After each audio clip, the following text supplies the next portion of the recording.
bien, notre travail a consisté à réfléchir effectivement à passer du conseil au contrat,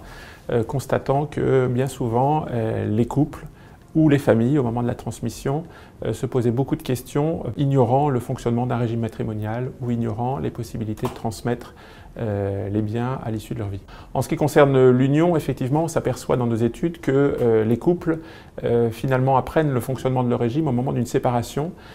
alors qu'effectivement, il serait de bon ton qu'ils aient connaissance de toutes les règles qui vont régir leur union au moment du mariage ou au moment de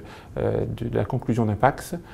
pour connaître les choses trappes et éventuellement adapter à leur vision du couple un contrat qui serait taillé sur mesure par le notaire. Pour ce qui concerne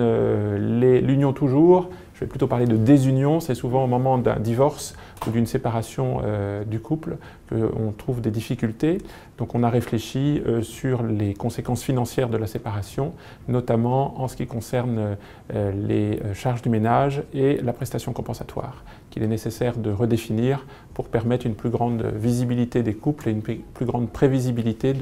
des conséquences d'une désunion. Pour les transmissions, on s'aperçoit également, ça c'est un constat très simple, qu'on vit de plus en plus tard, donc nos enfants héritent de plus en plus tard, à un moment où eux-mêmes ont déjà bien avancé dans la vie, où ce sont nos petits-enfants qui peut-être auraient besoin d'un coup de pouce. Donc c'est dans